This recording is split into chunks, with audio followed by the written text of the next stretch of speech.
20 पासून 25 पर्यंत करायचं, पण तेवढे पेपर घेऊ आपण. जवळपास 7 पेपर येत आहेत. आले, रोज एक पेपर घेऊ, एक कम्प्लीट करण्याचा प्रयत्न पण करू.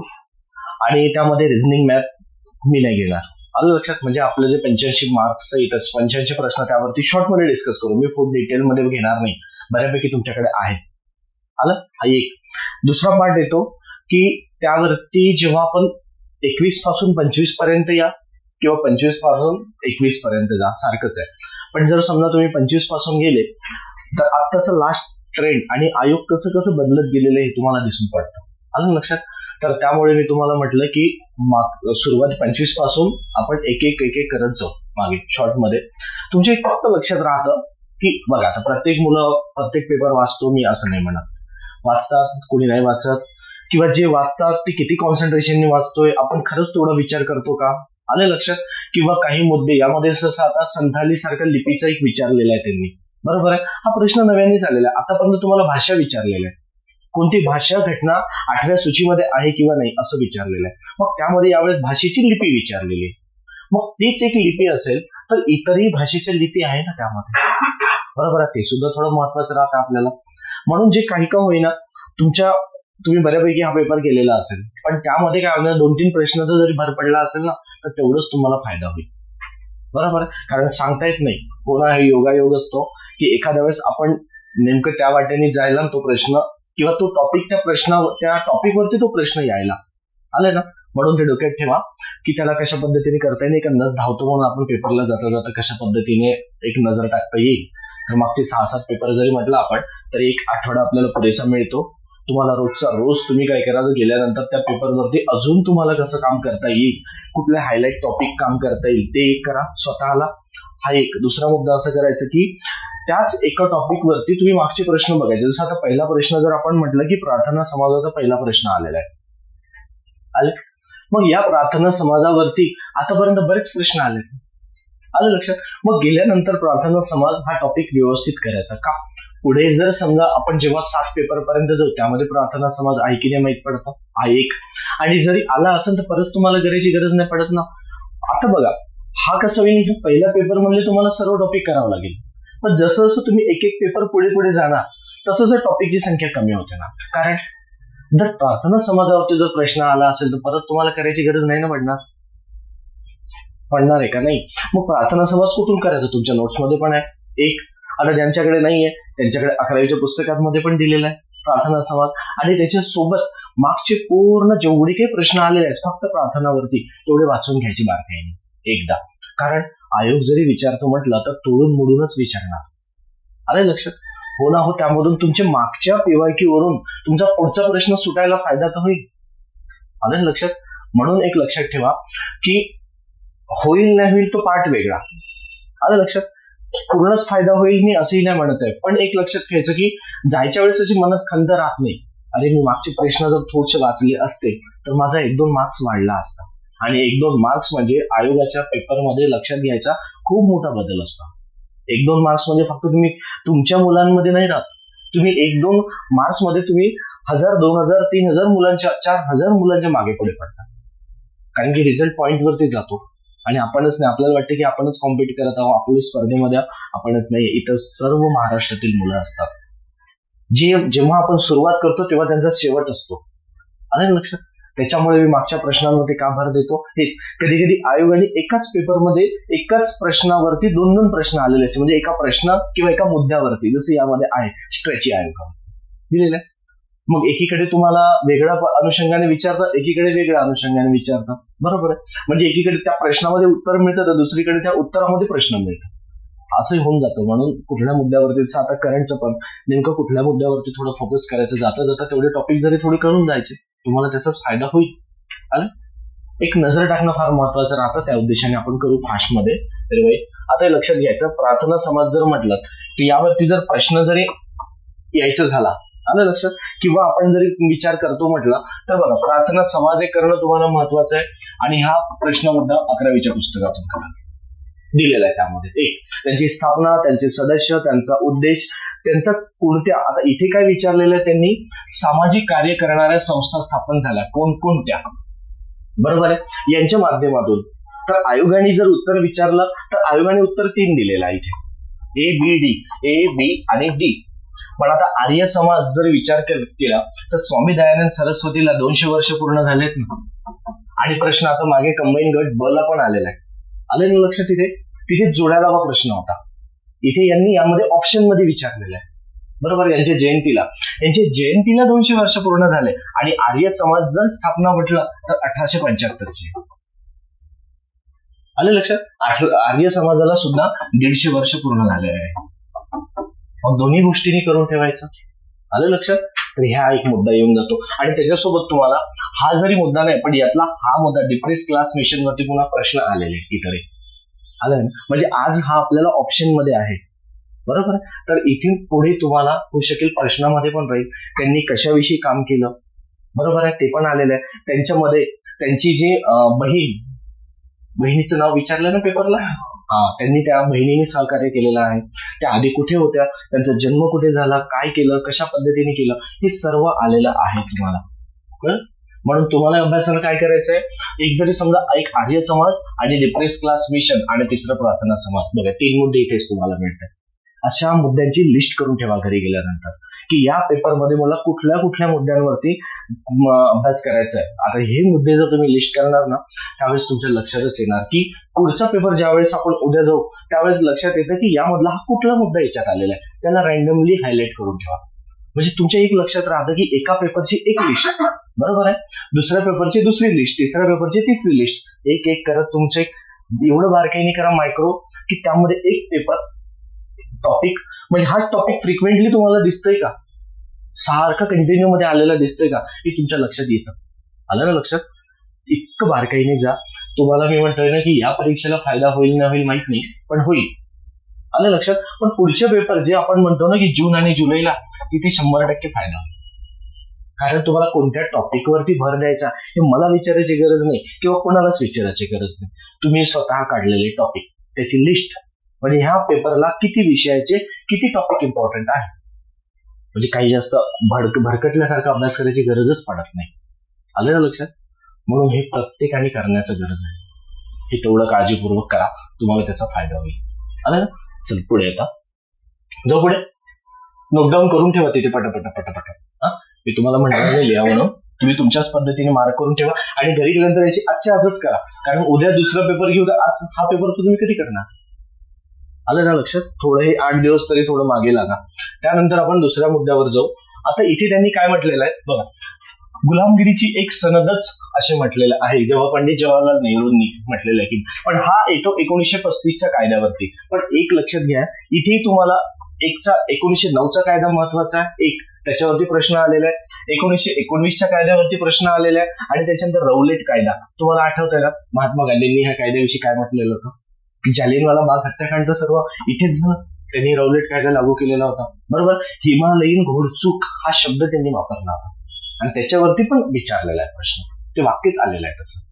आलं लक्षात?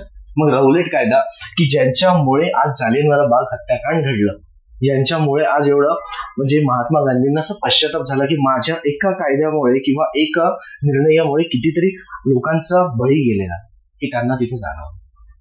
म्हणून त्यांनी ते वाक्य म्हटलेलं आहे, हिमालयीन घोड चूक असं झालेलं आहे, की हिमालय एवढी माझी चूक झाली आहे, की हिमालय जेवढा बलाढ्य दिसतो तेवढी माझी चूक झाली आहे जीवनामध्ये. हा कायद्याविषयी त्यांनी उच्चारलेला शब्द. मग आता एक लक्षात घ्या, हा प्रश्न एका एक्झामला परत विचारलेला आहे, सेम आलेला आहे, आणि हे महाराष्ट्रामध्ये नाही, महाराष्ट्राच्या बाहेरच्या परीक्षेला विचारलेलं आहे. सेम आलेला विधान ते लिहून घ्या, होऊ शकते सेम आलेलं असेल, फक्त त्याला थोडं उलटे केलंय. इथे काय विचारलेलं आहे, त्यांनी कोणत्या कायदा विचारलेला आहे, तिथे विचारलंय की कोणी म्हटलेलं आहे, म्हणजे पंडित जवाहरलाल नेहरूंचं नाव आलेलं आहे. तेच वाक्य आहे सेम. ठीक आहे, लिहून घ्या वाटल्यास. ही गुलामगिरीची नवीन सनद होती, ही गुलामगिरीची नवी सनद होती. तिथे साईडला जागा आहे ना, तिथे लिहून घ्या. ही गुलामगिरीची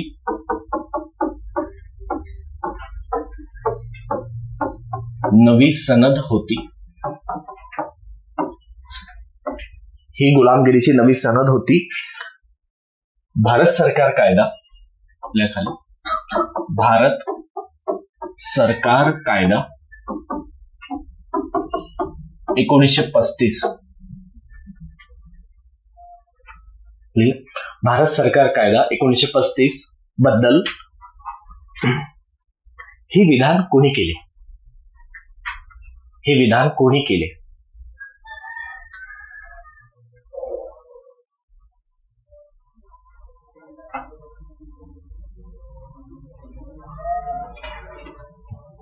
हे विधान कोणी केले?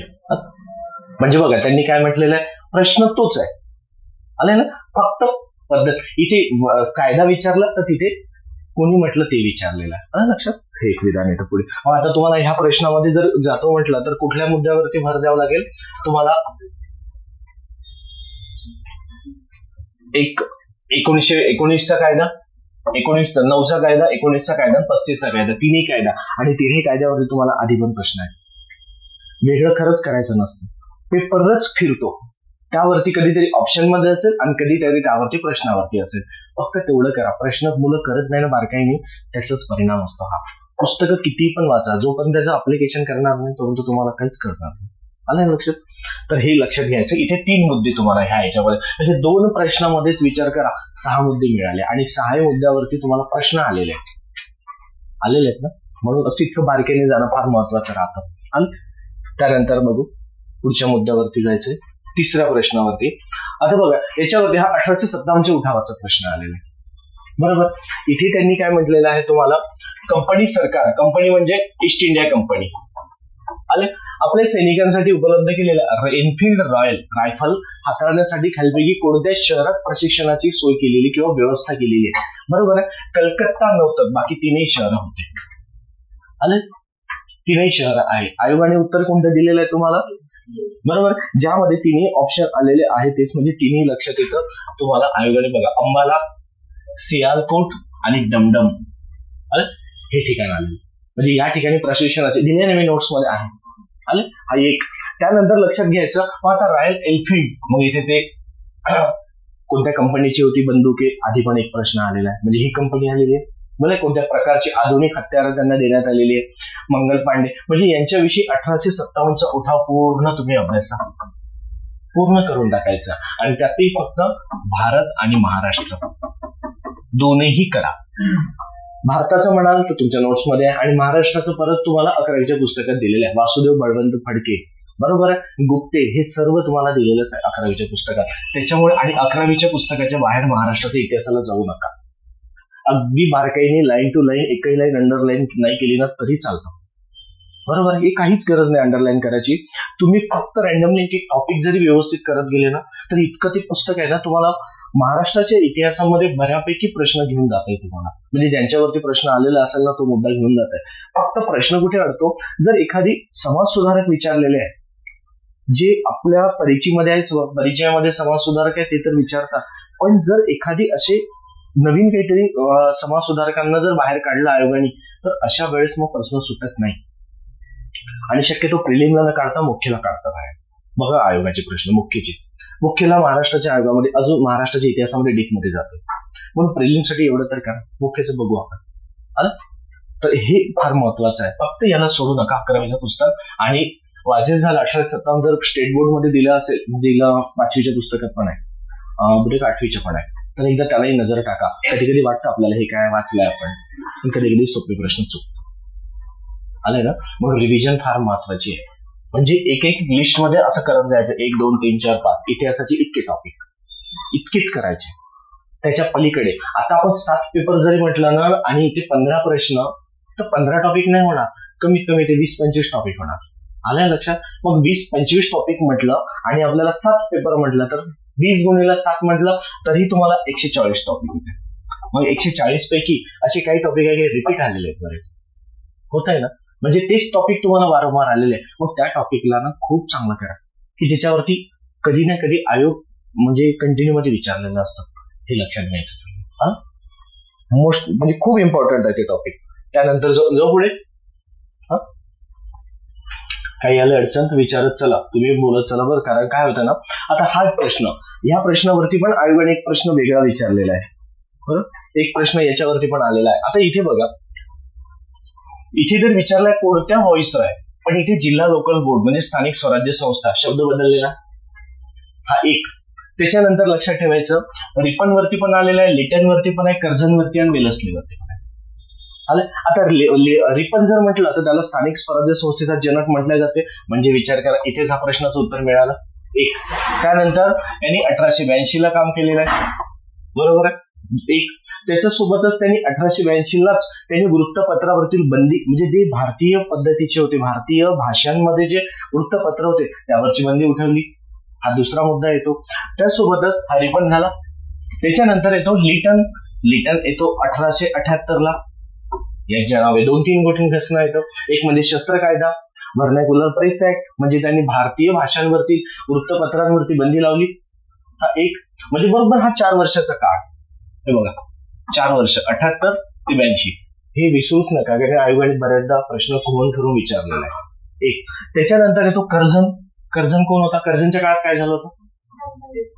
बंगालची फाळणी झालेली होती 1905 ते 1911 दरम्यान, बरोबर आहे. 1905 ते 11. मग त्याच्यावरती पण पंचम जॉर्ज वरती घेऊन जातोय. मग याच्याविषयी तुम्हाला काय काय वाचायचं ते वाचून टाकायचं, अवतीभोवती तुझे फिरणार आहे. म्हणजे 5 ते 11 दरम्यान ज्या घटना होत्या त्या सर्व करून टाका यामध्ये. मग मुस्लिम लीग पण आलं, त्यामध्ये मग परत तुम्हाला 1909चा कायदा पण आला त्याच्या काळामधला, आलं ना. ह्या सर्व घटना घडून येतात. त्यानंतर येतो वेलस्ली. वेलस्लीला परत याला म्हटलं तर तैनाती फौज त्यांनी लागू केलेली होती. ते वर्ष लक्षात घ्या, कोणत्या वर्षी लागू केली त्यांनी, तर आलं ना. तर हे एक लक्षात घेणं महत्वाचं राहतं तुम्हाला. तैनाती फौजेचं धोरण त्यांनी लागू केलेलं होतं. म्हणजे विचार करा, इथे तर तुम्हाला 1 मिळत आहे, पण इथे तुम्हाला सोबत 4 मिळून जात आहे, आलंय ना. असं फिरा स्वतःला. म्हणून म्हणतो ना की प्रश्न कधी सुटत नाही. तुम्ही क्वेश्चन पेपर तुम्ही म्हणता की केला, होत नाही. तुम्ही कितीही करा ना, कमीच पडतो, की त्या प्रश्नांवरती अवतीभोवती फिरा. कारण इथे बघा, मी जो मुद्दा म्हटला त्याच्यावरती प्रश्न, बंगालच्या फाळणीवरती प्रश्न आलेला आहे. एक, त्याच्यानंतर आपण 1878च्या व्हर्नाक्युलर प्रेस ऍक्ट वरती प्रश्न आलेला आहे. शस्त्र कायद्यामध्ये आर्म्स ऍक्ट म्हटलं गेलेला आहे आयोगाने, त्याच्यावरती प्रश्न आलेला आहे. त्याचसोबत इथे वृत्तपत्राचं बंदी, आपलं बंदी उठवली त्यांनी, मुक्तिदाता त्याला म्हटलं गेलेलं. जसं स्थानिक स्वराज्य संस्थेचा जनक म्हणतो, तसंच त्याला वृत्तपत्रांचा मुक्तिदाता सुद्धा म्हटलं गेलेलं आहे. एक, त्याच्यानंतर 1882 लाच परत याच्याच काळामध्ये परत एक मुद्दा येतो होता, शिक्षण आयोग सुद्धा स्थापन झालेला होता ना, विल्यम हंटर आयोग, बरोबर, ज्याला साक्ष पंडित रमाबाई आणि महात्मा फुलेंनी दिली, की प्राथमिक शिक्षण हे सक्तीचं मोफत व्हायला पाहिजे असं त्यांचं इच्छा होती. म्हणजे त्यांच्यावरती पण प्रश्न आलेला आहे हा एक. आणि इकडे जर रिपन म्हटलं तर मग स्थानिक स्वराज्य संस्था म्हणजे जिल्हा लोकल बोर्ड आलेला इथे मुद्दा.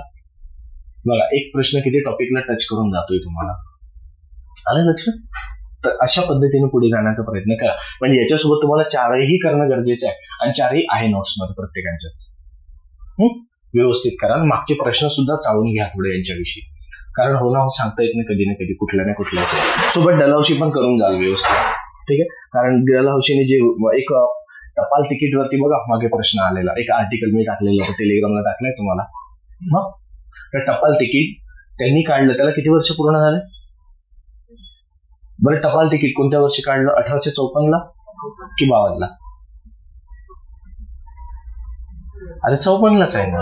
मी 52 ला PWD ची स्थापना आहे. मी 52 म्हटलं की शांत होऊन जात, कॉन्फिडंट पाहिजे.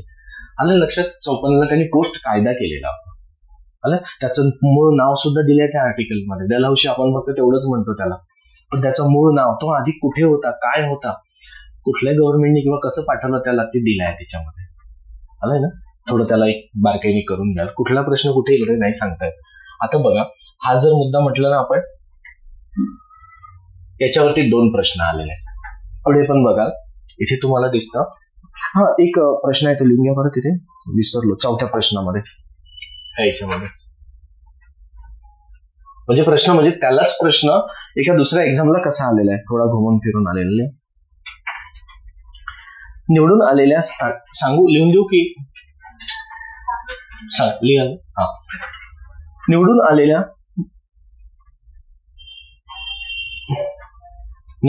आलेल्या स्थानिक स्वराज्य संस्था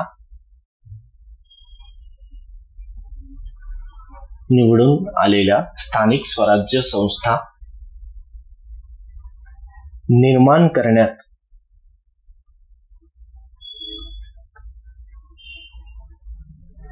करण्यात पुढाकार घेणारे व्हॉइसरॉय कोण होते?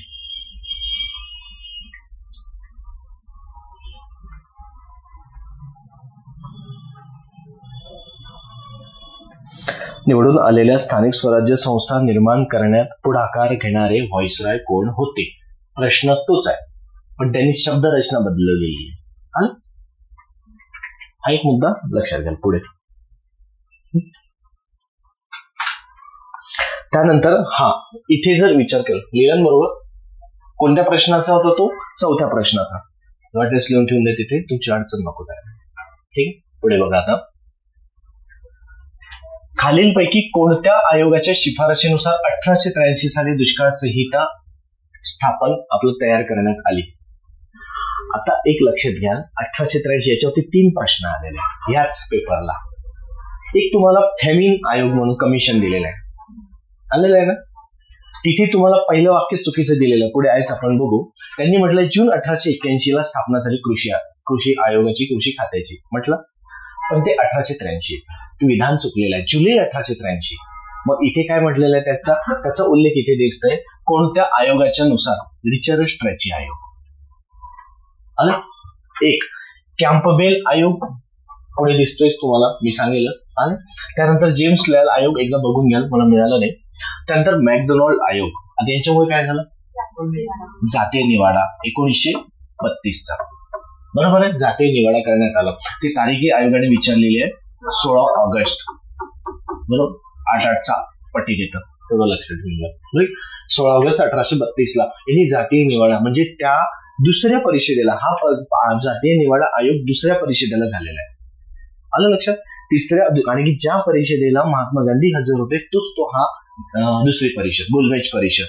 तर त्या परिषदेला महात्मा गांधी हजर होते आणि तिथेच त्यांनी जातीय निवाडा जाहीर केलेला होता. आणि मग महात्मा गांधी एरवाडा कारागृहामध्ये येऊन परत उपोषणाला बसले आणि तिथे त्यांनी शेवटी, आणि तो करार ज्याला आपण पुणे करार किंवा एरवाडा करार असं म्हणतो, तो महात्मा गांधी आणि डॉक्टर बाबासाहेब आंबेडकर यांच्यामध्ये झालेला तो करार. शेवटी डॉक्टर बाबासाहेबांनी एक पाऊल मागे घेतलं आणि तो करार यांच्या म्हणजे ज्या पद्धतीने महात्मा गांधी म्हणत होते ना, त्याच पद्धतीने त्यांनी शेवटी तो जाहीर केला आणि मान्य पण केला. आलं लक्षात. तर हाच तो जातीय निवाडा. याचे अध्यक्ष मॅकडोनाल्ड, बरोबर, रॅमसे, बरोबर, रॅमसे मॅकडोनाल्ड. ठीक. प्रश्नाने तुम्हाला तारीख विचारलेली आहे त्यांनी आयोगाने, बरोबर. पुढे लक्षात घ्यायचं. मग आता तुम्हाला काय करायचं यामध्ये? मुद्दा कुठला? दुष्काळ संहिता. प्रश्न याचे या दुष्काळ आयोगावरती आलेले एक, बरोबर आहे. आणि दुष्काळ आयोग तुम्हाला करणं महत्वाचे आहे. त्यांचं वर्ष, त्यांचं अध्यक्ष आणि त्यांनी केलेली शिफारस, तर 3 गोष्टी महत्वाच्या आहेत. कशासाठी नेमण्यात आलेला आयोग, कोणत्या वर्षी, आणि त्याचे अध्यक्ष कोण. जुन्या नाव प्रश्न आलेला आहे हा एक. त्याच्यानंतर लक्षात घ्यायचं, मग तुम्हाला स्ट्रॅची आयोग, एक मॅकडोनाल्ड आयोग करून ठेवायचं, जातीय निवाड्या संबंधित घेऊन धरले जाते तिथे आयोग, आणि कॅम्पेल आयोग. म्हणजे तुम्हाला 3 महत्वाचे, एकदा शोधा किंवा याचं काही तेवढं इम्पॉर्टंट नाही, हा काही नाही असंच ना, पण हे 3 महत्वाचे आहे तुम्हाला, बरोबर. आता याचा रेफरन्स पुढे बघा कसं आठवतं. तो पुढे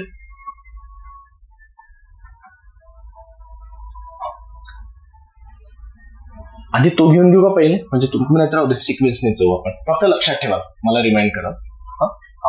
आता येतो हा प्रश्न 6वा, महत्वाचा आहे बरं. यांनी काय म्हटलेलं आहे? सत्यशोधक जलसा कला प्रकाराची पुढीलपैकी कोण संबंधित नव्हती विचारलेलं आहे. नव्हते. आता हे 3 व्यक्ती तर होते, फक्त होनाजी बाळा नव्हते त्यामध्ये, बरं. होनाजी बाळा नव्हते, पण एक विचार करा, हे 3 व्यक्तीच्या व्यतिरिक्त परत इतर नावं पण आहे, मी ते पण देतो. हो नाव कधीतरी एखादी नाव परत याच्या व्यतिरिक्त पुढे काहीतरी विचारू शकतील. आता सत्यशोधक जलसा काय आहे? तर हे सत्यशोधक समाजाचा प्रसार करण्यासाठी त्यांनी केलेला उपक्रम, बरोबर आहे. लिहून घ्या तिथे साईडला, खाली जागा आहेत ना. सत्यशोधक जलसा.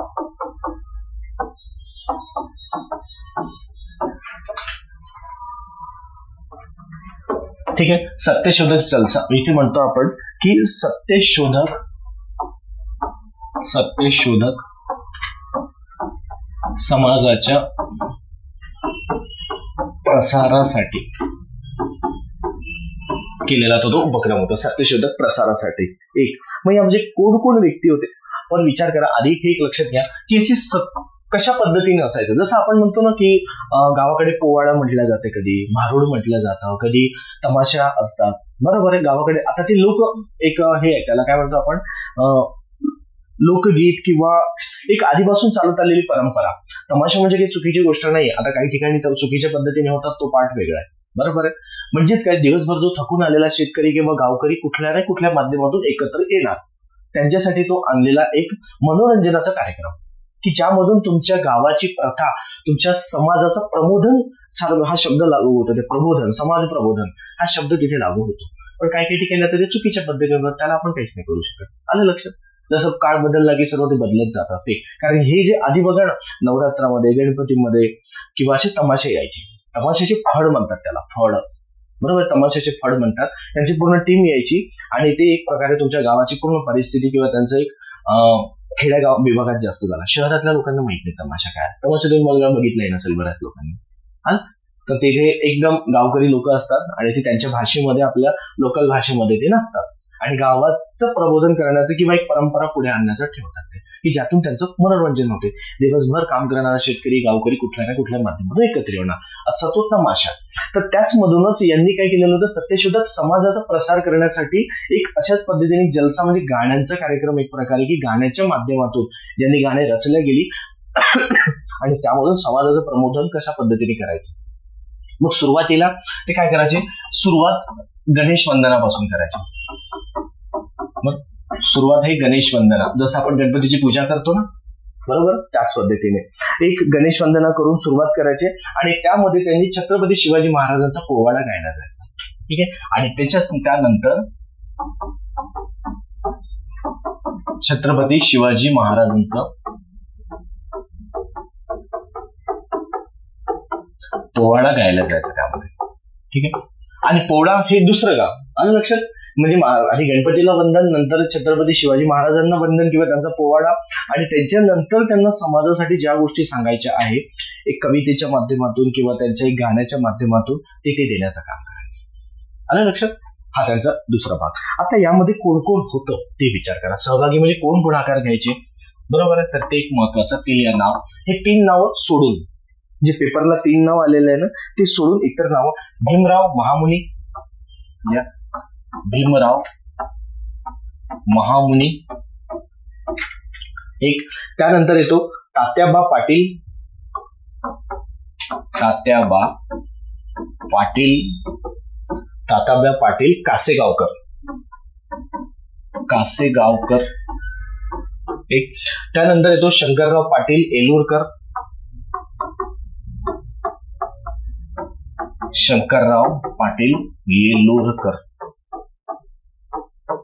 एक येलूरकर, त्यानंतर आबासाहेब साबळे शिवथरकर,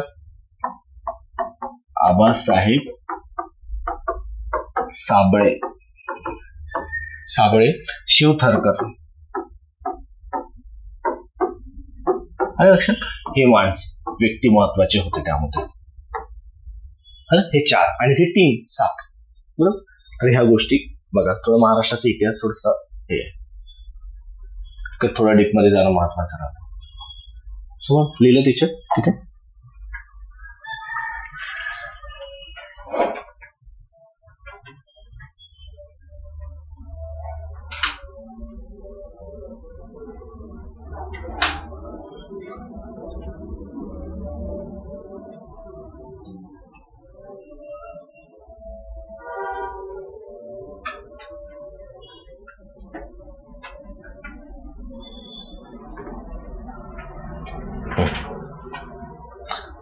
जो पुढे नेक्स्ट प्रश्न बघा, 7वा. पॉइंट एडिशन होत आहे ना, असं वाटायला नको उगी चालवा, नाही होत आहे पॉइंट एडिशन, एक त्यानिमित्ताने हायलाइट होत आहे. पुढे चला. आता हा प्रश्न जर म्हटला, हा कुणाविषयी विचार म्हटलेला आहे त्यांनी, बरोबर आहे. त्यांनी असा प्रश्न येतोय की कुणाविषयी, तर बघा, सरोजिनी हे व्यक्ती ओळखा, व्यक्ती तत्व येतात मोहम्मद अली जिनाविषयी म्हटलेलं आहे. आणि सरोजिनी नायडू यांनी हिंदू मुस्लिम ऐक्याचे राजदूत म्हणून कोणाचा गौरव केला असं म्हटलंय त्यांनी. तर आयोगाने उत्तर दिल्या मोहम्मद अली जिना, बरोबर. मग आपल्याला हे एक महत्वाचं आहे, मी प्रथम राष्ट्रवादी, नंतर हे राष्ट्रवादी आणि शेवटी हे राष्ट्रवादीच, विधान असं कायदे मंडळामध्ये त्यांनी भाषणामध्ये केलेलं होतं, बरोबर. हा एक मुद्दा. आता पुढे लक्षात घ्या, हिंदू मुस्लिम ऐक्य हे तुम्हाला लक्षात घेणं की कुठल्या अधिवेशनामध्ये झालं. एक कोणतं अधिवेशन होतं ते? लखनौ अधिवेशन, बरोबर आहे, 1936चं. बरोबर आहे, 1936चं लखनौ अधिवेशन, जे या अधिवेशनामध्ये हिंदू मुस्लिम एकत्र आले. असं टिळकांनी उच्चार काढलेला लखनौ म्हणून. बरोबर आहे, LUCK लखनौ आलेलं म्हणजे लखनौ झालेलं आहे त्याचा. हा एक. त्यानंतर सरोजिनी नायडू सुद्धा एका अधिवेशनाच्या अध्यक्ष होत्या, पहिल्या भारतीय व्यक्ती महिला म्हणून. एक लिहून दिलेला आहे तुम्हाला काँग्रेस अधिवेशनामध्ये बघा. एक. त्यानंतर येते पहिल्या परकीय महिला अध्यक्ष काँग्रेस अधिवेशनाच्या ॲनी बेझंट. आलं लक्षात? ह्या दोन्ही पण, त्यामुळे ते पण लक्षात घ्या. बरोबर. एक. आणि परत सरोजिनी नायडू कुठे कुठे येते तुमच्या वाचनामध्ये ते एकदा बघा. आलेलं आहे 1-2 ठिकाणी परत. बरोबर. त्याच्यामुळे ना ह्या सरोजिनी नायडू पण महत्वाच्या आहेत. बरोबर. एक. आणि मोहम्मद अली जिनाविषयी परत काही वाचता येईल ना ते वाचा. बरोबर. त्यानंतर येतो सर सय्यद अहमद खान यांच्यावरती प्रश्न आहे नाही असं नाहीये. बरोबर. ही एक व्यक्ती. त्यानंतर मौलाना अबुल कलाम आझाद कोण होते?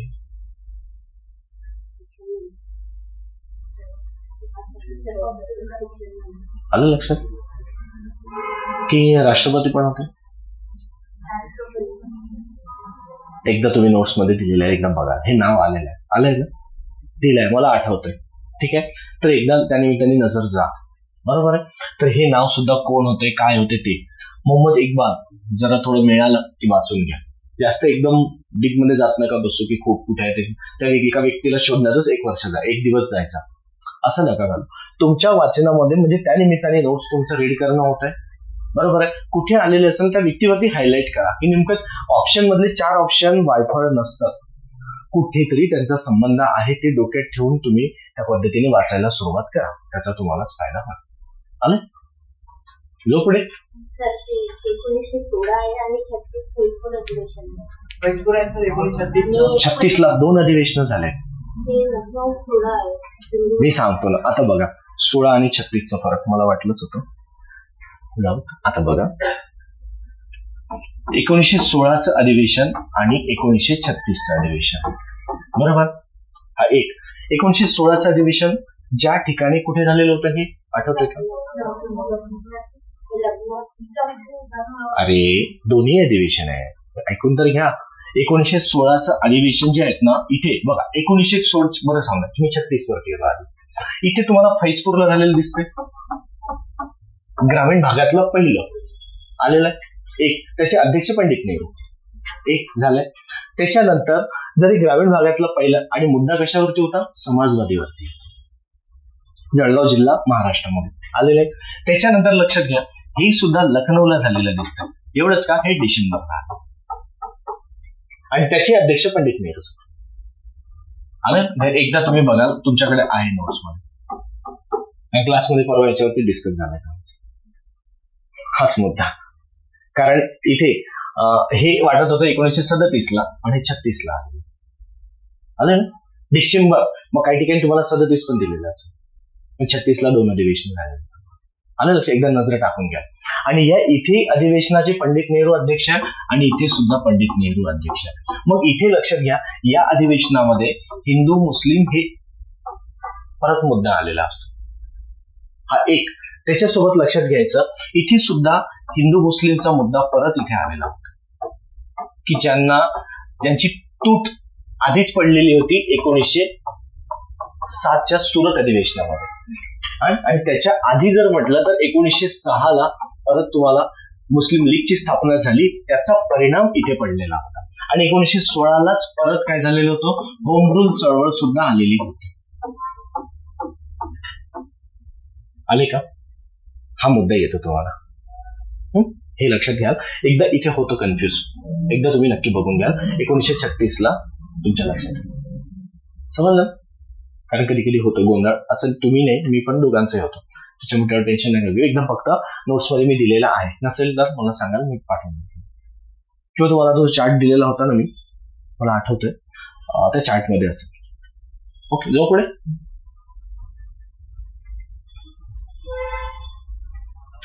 पुढे आता येतो 8वा.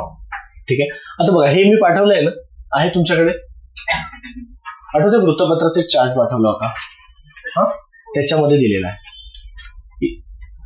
कोणते आहे यातले,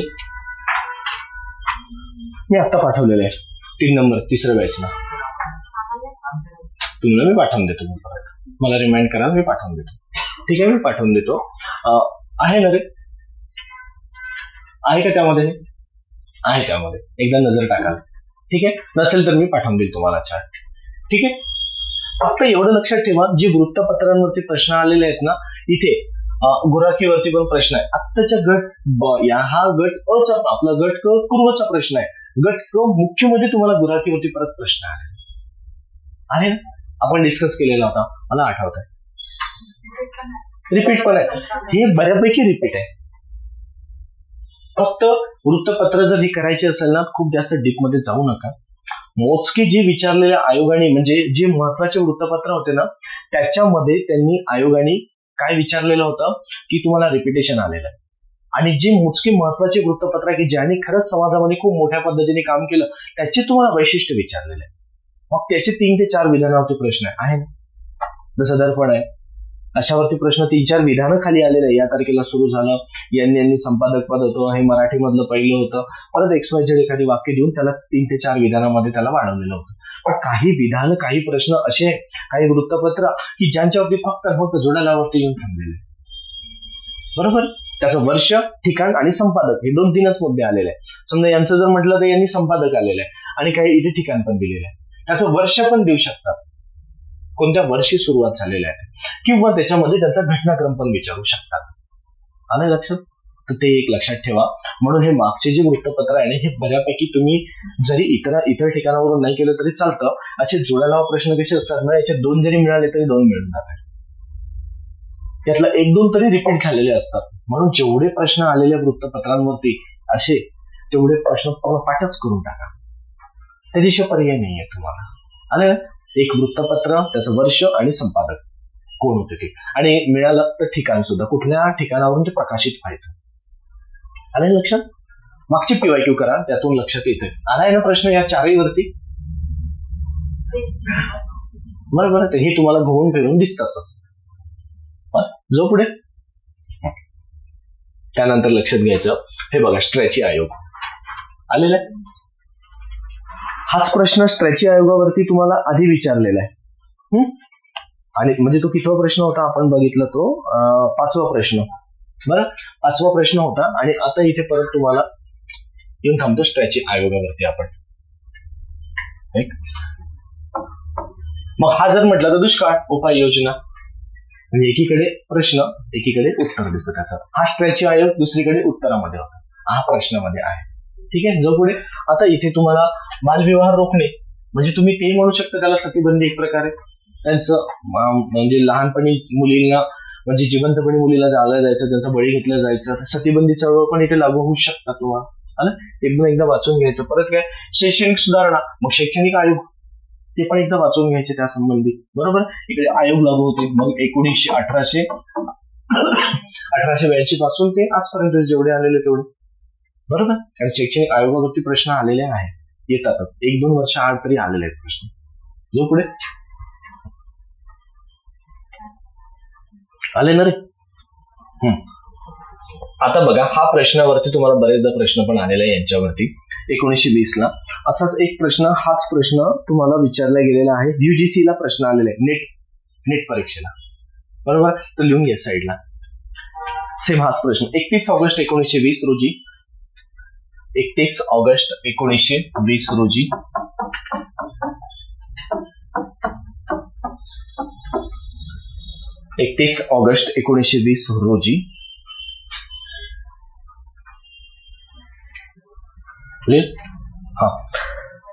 स्थापन झालेल्या अखिल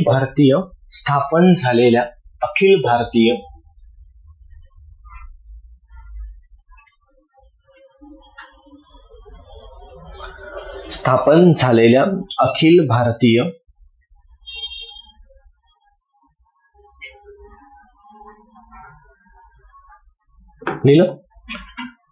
ट्रेड युनियन काँग्रेसचे पहिले अध्यक्ष. ट्रेड युनियन काँग्रेसचे पहिले अध्यक्ष.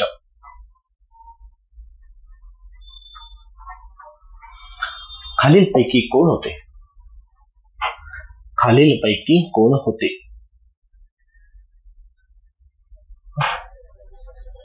आलं लक्षात की त्यांचा हा प्रश्न आलेला आहे युजीसी नेट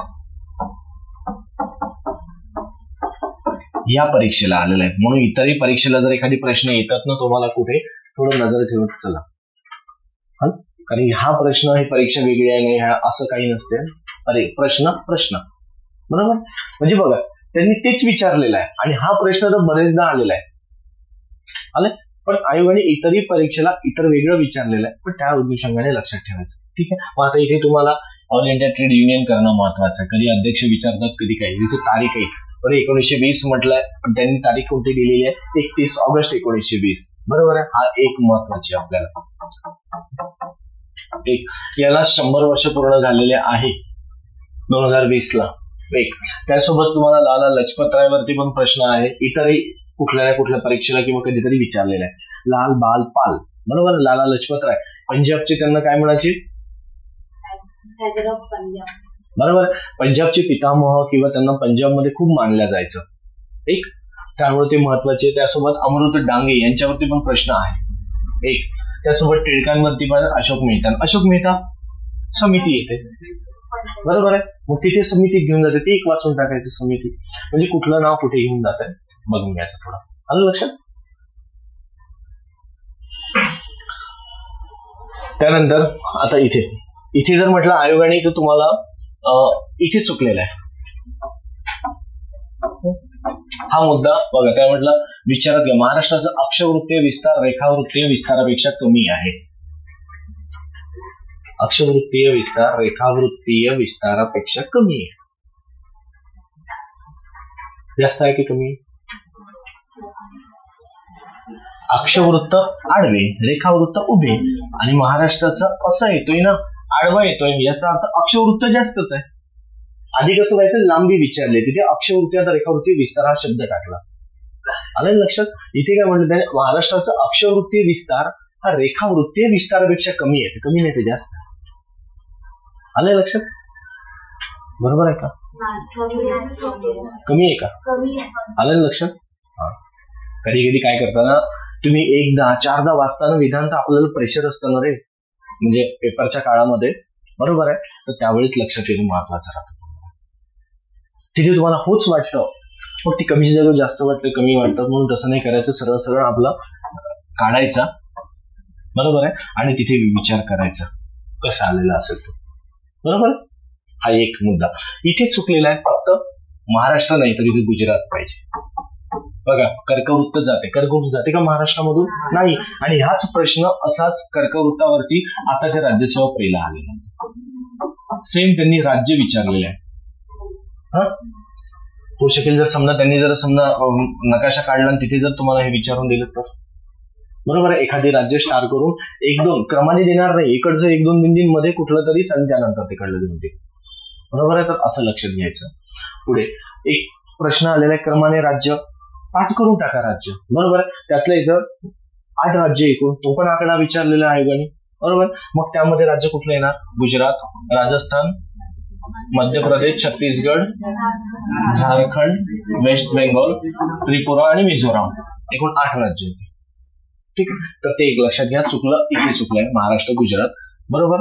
म्हणजे त्यानुसार लक्षात ठेवा. हे बघा पूर्व पश्चिम लांबी 800 किलोमीटर आणि 30-77-13 बरोबर. नाही लक्षात आलं तर 713 तरी लक्षात ठेवा साईडचे. प्रश्न तिथे सुटून जातो. आलं ऑप्शन मध्ये. ठीक आहे. जाऊ पुढे. आणि हे कुठे दिलं असेल 4थीच्या पुस्तकामध्ये आणि 9वीच्या पुस्तकामध्ये आहे. तिथूनच वाचून घ्या. काही 9वीच्या पुस्तकामध्ये ठीक आहे 10वीचे वाचून घ्या. पण नाही 10वीचं भारताचं आहे. हो का? नवीन जुने ठीक आहे. जो पुढे ना हा सोपे प्रश्न येतात कधी कधी. हाही प्रश्न आलेला आहे बरोबर आहे. इथे त्यांनी काय म्हणलं पुढील पर्वताचा उंचीनुसार उतरता क्रम कधी चढता क्रम पण लक्षात घेणं महत्वाचं राहते बरोबर आहे. मग याची उंची तुम्हाला 1-2 प्रश्न असे आलेले आहेत की तुम्हाला इकडे शिखर दिलेले आहे, बरोबर आहे, आणि इकडे त्यांची उंची दिलेली आहे, जोड्या लावा. आलेला प्रश्न हा एक. त्याच्यानुसार हा चढता क्रम, कधी तुम्हाला डोंगर रांगेमध्ये घ्या, या डोंगर रांगेमधलं हे शिखर आहे असे विचारू शकतात, किंवा इकडे डोंगर रांग विचारेल आणि इकडे शिखर विचारेल. प्रत्येक डोंगर रांगेमधलं ज्या आपल्या उत्तरेकडे हिमालयाच्या डोंगर रांगा आलेल्या आहे, शिवालिक पासून ते काराकोरम पर्यंत गेलेला आपण पुढे, उत्तर ते दक्षिण, दक्षिण ते उत्तर. मग त्या शिखरांमध्ये रांगेमधलं ते एक शिखर आहे. जसं काराकोरम मधलं केटू येतं, बरोबर आहे. अशा पद्धतीने जर तुम्ही गेले तर मध्य हिमालयामधलं तुम्हाला एव्हरेस्ट येतं, बरोबर. मग अशा पद्धतीने पुढे मुख्य हिमालयामधलं जर पुढे गेले तर तुम्हाला एक शिखर एका रांगेमधलं येतं. मग असंही विचारू शकतो, आईवणी विचारलेलं नाही येत, बरोबर आहे. पण भविष्यात नकाशा पण टाकू शकतात. बरं, एवढं लक्षात ठेवा, जरी कठीण आलो तरी पण आपण टिकलो पाहिजे, कारण दिवसेंदिवस MPSC ला आयोग सोपं नाही ठेवणार आहे. हळूहळू जर पुढे त्यांनी जर क्रम वाढ, कारण की स्कोर वाढत चाललाय, एका लेवल पर्यंत आयोग स्कोर वाढवू देतो आणि लगेच परत डाऊन करतो. मग अशा वेळेस आपण काय करायचं, विकेट जातो आपली, पेपर कठीण आला. तसं नाही, पेपर आहे तसं चाललेला असतो, फक्त आयोगाने ढील दिलेली असते.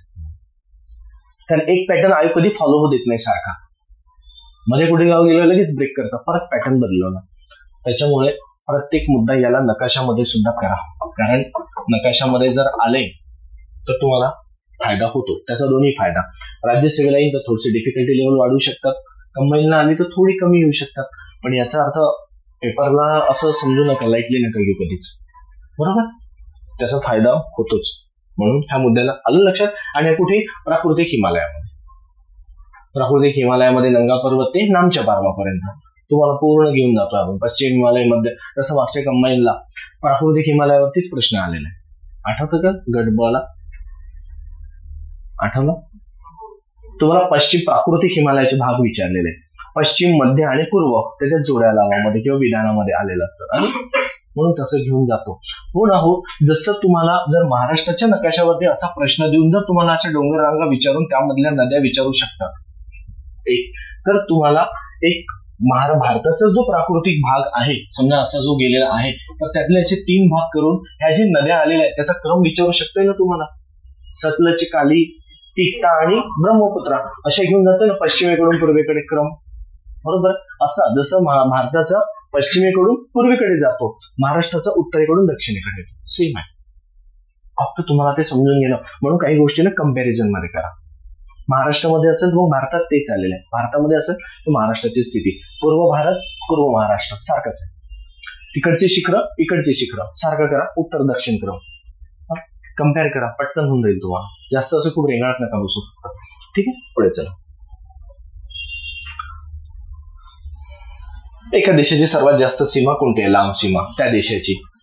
इथे हा एकदम सोपा आलेला आहे, पण याचा क्रम पण येऊ शकतो ना परत तुम्हाला, जास्त करून कमीकडे एक, किंवा तुम्हाला त्या देशाला किती राज्य लागलेलं आहे कोणत्या देशाला ते विचारू शकतो. जसं बांगलादेशला त्यांनी फक्त सीमा विचारली आहे, आणि जर त्यांनी बांगलादेशला खालीपैकी कोणतं राज्य लागलेलं आहे भूसीमेला, बरोबर आहे, कोणतं राज्य लागलेलं आहे किंवा कोणतं राज्य लागलेलं नाही, असं जर प्रश्न आला असता, बरोबर आहे ना, असाही प्रश्न होतो. म्हणून वाचताना स्वतः प्रश्न क्रिएट करायचे माइंडमध्ये, असं आला तर, तसं आला तर, आणि फक्त माइंडमध्ये क्रिएट न करता नोट डाऊन पण कराल, तुम्हाला त्याचा फायदा होईल, बरोबर. चलो पुढे. हे लोकसंख्या मी तुम्हाला दिलाय नोट्समध्ये आहेच, ठीक आहे.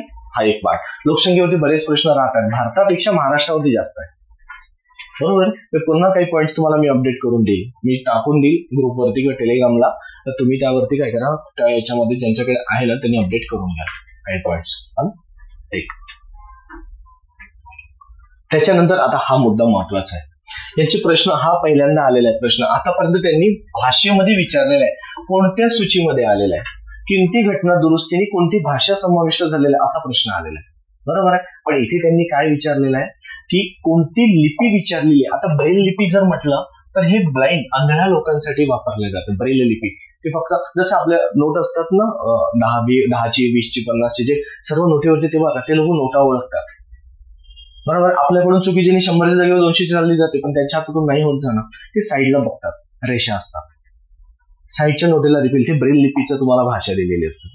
बघायचंय का? हे बघा इथे इथे तुम्ही बघितलं असेल, हे बघा, हे साईडला नोटा असतात ना, हे ते लोक असे करतात, चालतात, तेव्हा लक्षात येते. हे बघा 4 रेषा आहे, इथे 500ची असणं, मधले 2 2 आणि मध्ये 5 आहे, 200च्या नोटवरती पण तसंच आलेलं असं. एकदा नजर टाकून बघा, तुम्हाला असं लक्षात येतं हे 4 रेषा, हा 100ची नोट. त्यांना उल्लू नाही बनवू शकत आपण.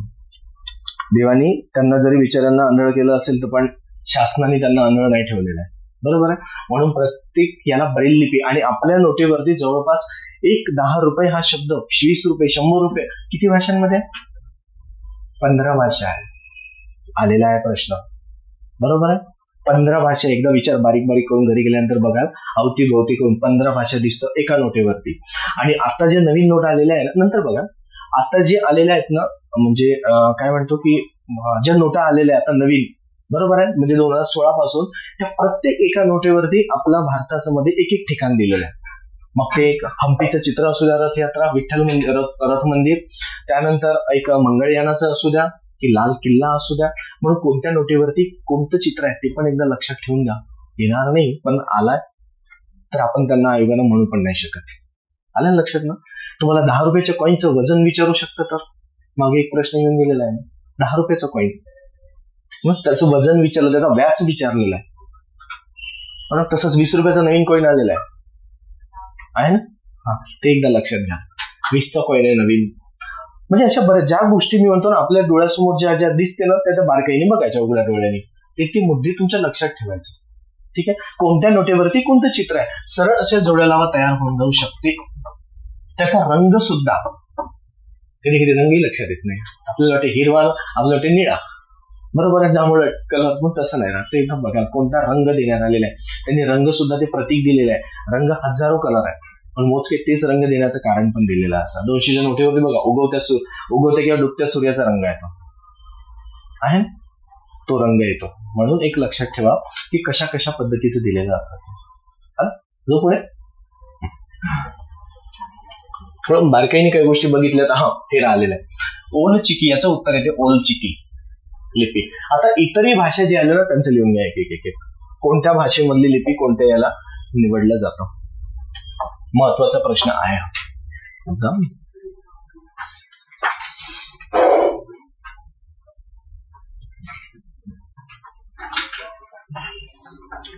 थोडं फास्ट लिहिण्याचा प्रयत्न करा, ठीक आहे. लिहा, ह्या प्रश्नाचे रिलेटेड मुद्दे येतात ते लिहायचं. हिंदी, नेपाळी, मराठी. हिंदी, नेपाळी, मराठी, ठीक आहे. हिंदी, नेपाळी, मराठी, बोडो, संस्कृत. बोडो आहे ना भाषा, बोडो, संस्कृत लिहा.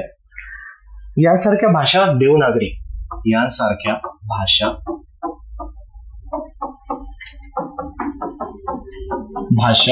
देवनागरी, ठीक आहे. देवनागरी लिपी वापरतात.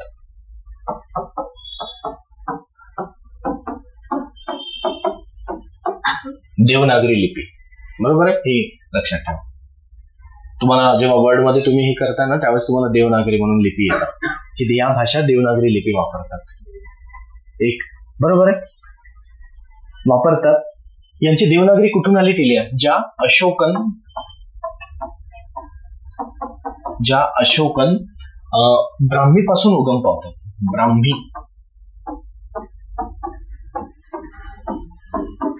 पासून उगम पावतात.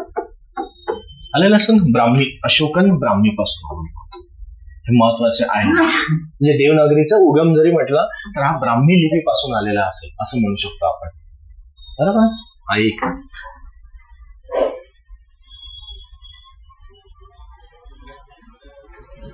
पुढे आता लक्षात घ्या, एक एक भाषा लिहा, त्याच्या पुढे लिहा. उर्दू आणि काश्मीरी. उर्दू आणि काश्मीरी, ठीक आहे. उर्दू आणि काश्मीरी हे फारसी अरबी लिपी लिहितात. फारसी अरबी लिपी.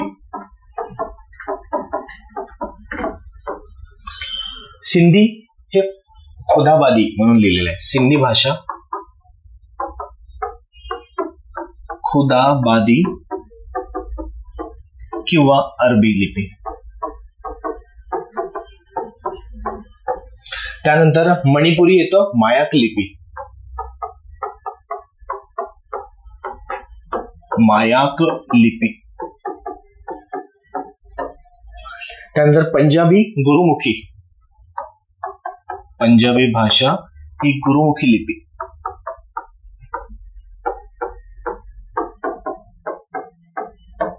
आलेलं. कन्नड आणि कोकणी भाषेमध्ये कन्नड लिपी वापरतात. जो पुढे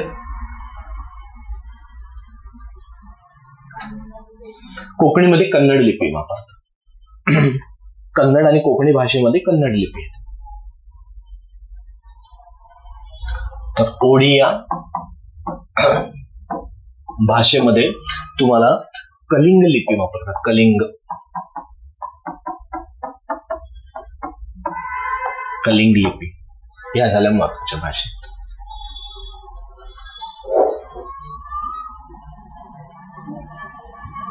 तुम्हाला आठवते ओरिसा भागामध्ये कलिंग राज्याचं पण साम्राज्य होतं, तिथून ती लिपी आलेली आहे.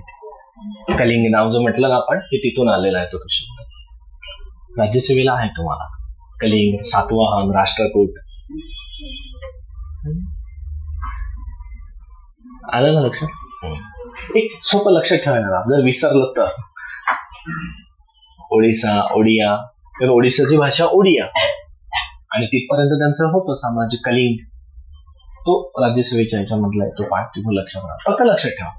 ठीक आहे. कलिंग राजा, कलिंगला कोणी संपवलं किंवा कोणी कशाला आठवतं? सातवाहन हे ते काय आठवतं. ठीक आहे. चला पुढे. आता येतो प्रश्न 17वा. चला रे फटाफट जायचं आपल्याला. 16वा. अरे हा ठीक आहे. क्या तलावांचा जिल्हा आहेत का तो? 16वा प्रश्न काहीच नाही त्यामध्ये. हा आलेला आहे ना. ठीक आहे. म्हणजे कशाला काय म्हणतात? यशवंत तलाव कुठे आलेला असेल तुम्हाला? ठीक आहे. ते मिळून जात आहे ना त्याच्यावरती. काय फक्त जे आलेलं आहे ना ते करा. तलावांवरती आलेलं आहे तुम्हाला, जलसिंचनवरती आलेलं आहे, शिखरांवरती आलेलं आहे. बरोबर आहे. जलसिंचन योजनेवरती आलेलं आहे. पुढे आहेच. बरोबर. किल्ले आलेले आहे, शिखरांवरती आलेले आहे. याला सोडू नका. एकदम सोपे प्रश्न आहे.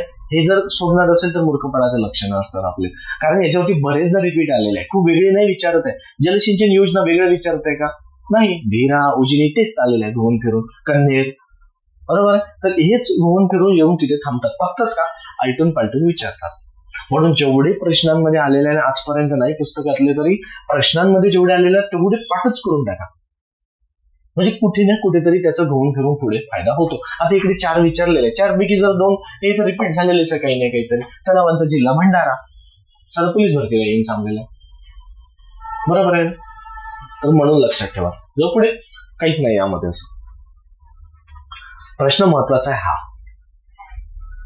आलेल त्यांनी म्हटलंय हे बघा इथे,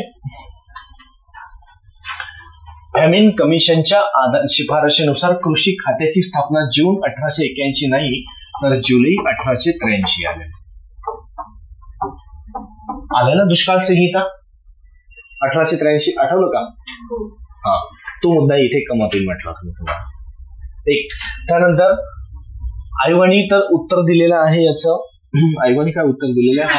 सेकंड म्हणजे फक्त सी बरोबर म्हटलेलं आहे. आणि हे सुद्धा कोणाला नाहीच आहे.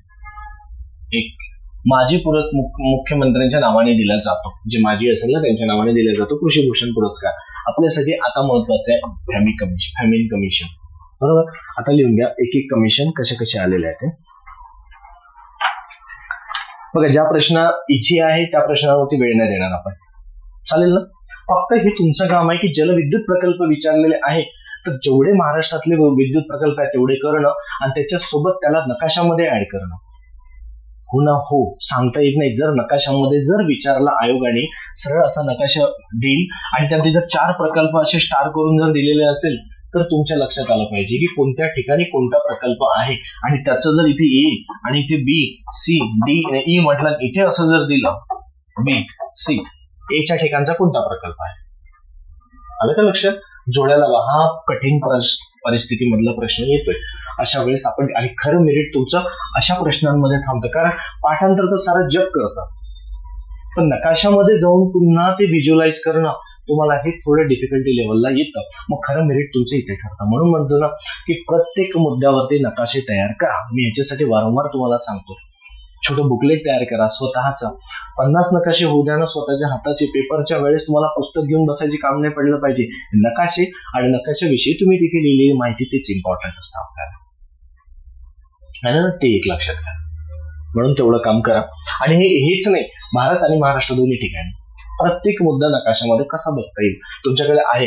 भारताचा पण नकाशा बुकलेट आहे ॲटलसचा, आणि महाराष्ट्राचा पण नकाशा तुम्ही घेतलेला आहे. ज्यांनी घेतला नसेल त्यांनी घेऊन घ्या. सौदीचा आहे तो खूप चांगला नकाशा आहे. त्यामध्ये एक एक मुद्दा त्यांनी व्यवस्थित करून दिला. त्याला व्यवस्थित आपल्या नकाशामध्ये उतरवा, काय अडचण नाही. ठीक आहे, चल पुढे बघ. पण हाताने करत राहा, तुमच्या लक्षात येईल. इथे आता आयोग बघा कसे पुढे पुढे जातं. कधी आयोग क्रमाने विचारतात. एक लेखित फॅमिन कमिशन 1881. कोणता आयोग कशासाठी नेमण्यात आलेलं होतं? फॅमिन कमिशन 1881 हे कशासाठी होतं ते लिहा तिथे. भारतीय दुष्काळ, थोडं फास्ट लिहा. भारतातील दुष्काळ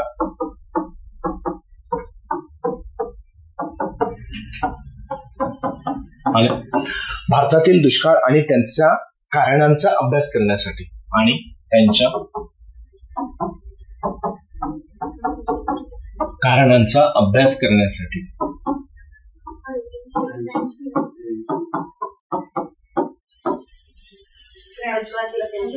प्रश्न वाचा तू, वाच वाक्य आहे ना. प्रश्न वाचला तर उत्तर निघतं.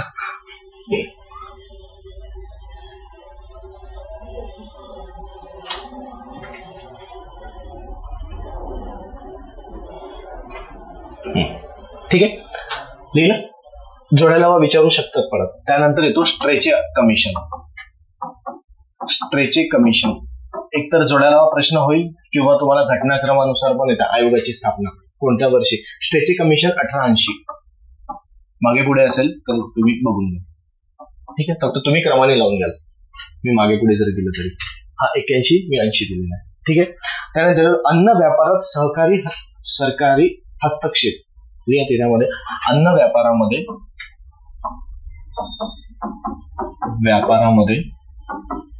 सरकारी हस्तक्षेप आलेलं आहे. अन्न व्यापारामध्ये सरकारी हस्तक्षेप. ठीक आहे, हस्तक्षेप झाला पाहिजे किंवा हस्तक्षेपासाठी असं लागून घ्या. ठीक आहे. त्यानंतर येतो तिसरा आयोग. तिसऱ्या आयोगाची येतं तुम्हाला वुड हेड कमिशन 1944 आहे.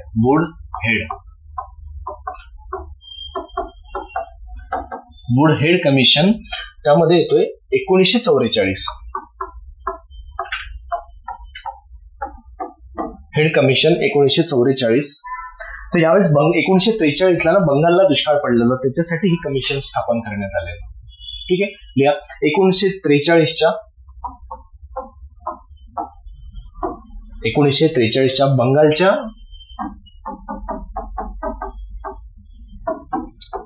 दुष्काळी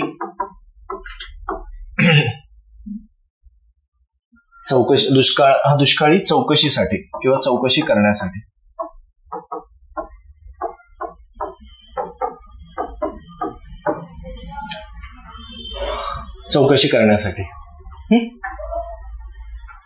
एक. आणि नंतरचे तो कॅम्प बेल कमिशन.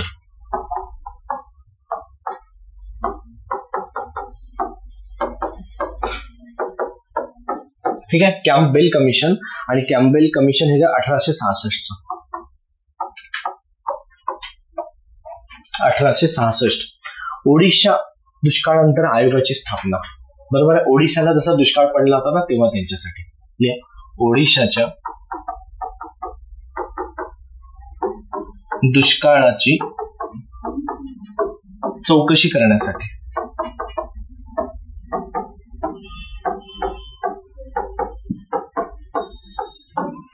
आले. 1866 हे वर्ष कमी जास्त करून घ्याल फक्त. 1944, 1880, 1881.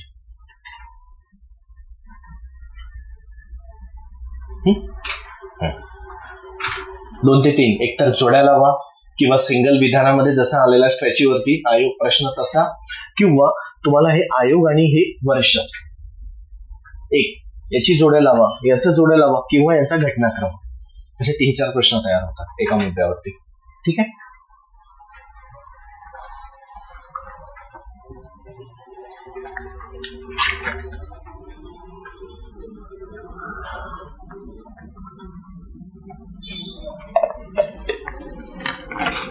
जाऊ पुढे.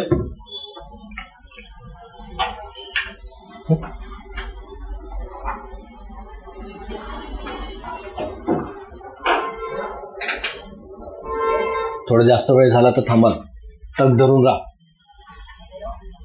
चुलबुल करू नका, कारण जास्त वेळ जायला पेपर संपवायचंच आहे. असं जिथे महत्वाचे आहे तिथे तुम्हाला नोट करून देणं गरजेचं आहे. बरं, आता बघा हे तर झाले. याच्याशी रिलेटेड पुन्हा मुद्दा जो म्हटलं त्यांनी 1883 ला जुलै कृषी खात्याची स्थापना झाली तेव्हापासून ते आतापर्यंत त्याचा क्रम कसा आलेला, कृषी धोरणापर्यंत. जाऊ पुढे, व्यवस्थित लिहून घ्याल. तिथे आता बघा जुलै 1883 ला काय झालंय की कृषी खात्याची स्थापना झाले. इकडे तुम्हाला कृषी खात्याची स्थापना झालेली दिसते, कृषी खात्याची स्थापना आलेलं आहे. त्याच्यासोबत लक्षात घ्यायचं तिथून 1907 पर्यंत 1883 पासून ते 1907 पर्यंत पुढे त्यांनी काय केलेलं होतं, कृषी खातं आणि त्याच्यासोबत भूमी अभिलेख हे दोन्ही खातं एकत्र केलं. बरोबर आहे. इकडे कृषी प्लस भूमी अभिलेख एकत्रित केले हे दोन्ही खाते. कधीपर्यंत आलेले आहे, 83 ते 7 पर्यंत. 7 नंतर त्यांनी काय केलं, 1922 पासून, बरोबर आहे, 1992 पासून पुढे लक्षात घ्यायचं की 1992 पासून त्यांनी पुढे नेण्यात आलं की लिहिलं मृदा संधारणाचं काम सुरुवात केलेलं होतं. तिथे मृदा संधारणाचं जे काम सुरू, मृदा संधारण माहितीये, मृदा संधारण म्हणजे मातीचं संरक्षण करून आपली धूप न होऊ देणे, कशा पद्धतीने पुढे जाता येईल ते सुपीकता टिकून ठेवण्यासाठी. बरोबर. तर इथून 1992 पासून त्यांनी काय केलं, मृदा संधारणाची कामं हातामध्ये घेतली. मृदा संधारणाची कामे सुरू झाली असंही म्हणता येईल, हातात घेतली किंवा सुरू झाली. एक त्याच्यानंतर 1992 1942 पासून नंतर बघा, सॉरी 92 म्हटलं की तुम्हाला नाही, इकडे 22 करा, सॉरी माझ्या हातात बोलण्यामध्ये आलं. 1922 त्याच्यानंतर लक्षात घ्यायचं की 1942 पासून जमीन सुधारणा कायदा आणलेला. बरोबर, इथे 1942 पासून जमीन सुधारणा कायदा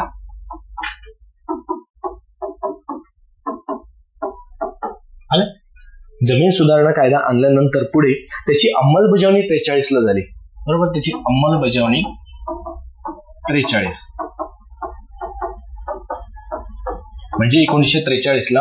आणि त्याच्यानंतर जेव्हा हे लागू झालं ना 43 ला, त्या प्रथम कृषी धोरण लागू करण्यात आलं. पहिले कृषी धोरण हे झाल्यानंतर, हा लक्षात, अंमलबजावणी नंतर प्रथम कृषी धोरण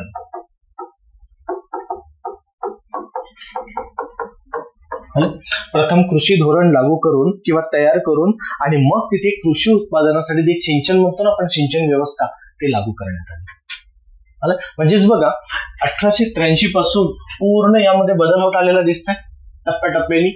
जे आज आपल्याला कृषी खातं दिसतं ना, तर ते तिथून आलेलं. अशा टप्प्याटप्प्याने पुढे पुढे जात गेलं.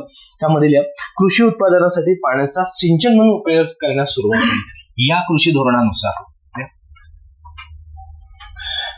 कृषी उत्पादनासाठी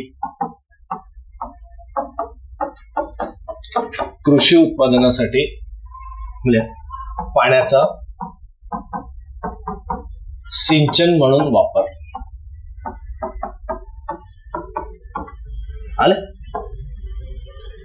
म्हणजे आजही आपल्या शेतामध्ये कालवा दिसतोय, सिंचन व्यवस्था, ठिबक सिंचन, तुषार सिंचन किंवा जे शासनाच्या माध्यमातून तुम्हाला तुमच्या शेतापर्यंत पाणी आणतं त्याला सिंचन व्यवस्था करणं म्हणतात.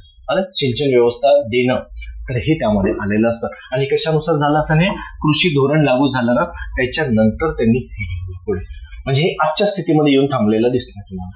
बरोबर, आणि एक लक्षात घ्या. पुढे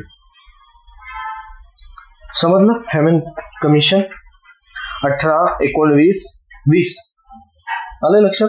डायरेक्ट 21 वरती आहे आता. आताचे पटापट होते, हेच थोडे सुरुवातीला थोडे हे होते. काय रे,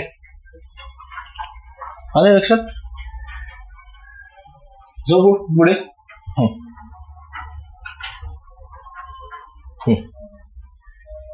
आता हा प्रश्न जर विचार केला आपण, हा झाल्यानंतर ठीक आहे. 18वा प्रश्न म्हटलं पुन्हा याच्यावरती लोकसंख्येवरती आलेला आहे, म्हणून महाराष्ट्राची लोकसंख्या करा, लिंग गुणोत्तर खूप चांगला करून टाका. बरोबर आहे. जे मुद्दे आलेले ना ते पण एक लक्षात घ्या, जेवढे काही प्रश्न लोकसंख्येवरती आलेले आहे ना, म्हणजे तुम्हाला महाराष्ट्राची लोकसंख्या, आधी महाराष्ट्राची लोकसंख्या करा, नंतर भारताची लोकसंख्या. जवळपास 150-200 प्रश्न आहे आतापर्यंतचे. व्यवस्थित करा आणि अशा कुठे ना कुठेतरी तुमचा खडा लागेल म्हणून हा एक मुद्दा. आणि जेवढे मी दिलेलं तेवढं पण करा, होऊन जातात, एवढं काही नाही. त्याच्यानंतर येतोय आपण जलविद्युत वरती आलेले, हे कन्हेर, हे ते उजनी, भिरा, वारणा ते आलेले. त्यानंतर येतोय आपण मासेमारी बंदर. ठीक आहे ना, फक्त मासेमारी काढून टाका, बंदरच आहे. जिथे बंदर आहे तिथे मासेमारी होते. हा, फक्त नाव जोडलं ते, बाकी काही नाही. आणि बंदर म्हणजे ते खाडी पण आहे. कसं हो, पण त्यांनी काय म्हटलेलं आहे, सिंधुदुर्ग आणि विजयदुर्ग म्हणलं तर सिंधुदुर्ग आणि रत्नागिरीच्या सीमेवरती आहे. विजयदुर्ग किल्ला पण आहे, बरोबर, तर तिथेच येतं ना. हा, आलं लक्षात. दाभोळची खाडी पण विजयदुर्ग त्या ठिकाणी. पुढे आता हा महाराष्ट्र सहकारी अधिनियम 1960, एवढं काही करत नका बसून. हा एकचदा प्रश्न आलेला आहे, स्किप करून टाकायचं सरळ सरळ, कुठे एवढं काही डोकं नाही घालायचं यामध्ये. ठीक आहे, आपल्याला आपले 60 मार्क्स होतं. बघा, तुम्हाला मी नेहमी म्हणत राहतो आर्थिक पाहणी, याच्यामध्ये आर्थिक पाहणीवरचे प्रश्न आहे. बघा, आर्थिक पाहणी अहवाल, अर्थसंकल्प वेगळा आणि आर्थिक पाहणी अहवाल वेगळा. बरोबर आहे. मी इकॉनॉमिक्स मध्ये सांगेल ज्यावेळेस मी घेईल त्यावेळेस, पण जेव्हा मी देतो तुम्हाला आर्थिक पाहणी अहवाल, त्या सिरियसली करत चला, तुम्ही जास्त वाचत बसत नाही त्याला. आणि बघा, प्रश्न येऊन टपकते येते, मग म्हणतो आपल्याला इकॉनॉमिक्स समजत नाही.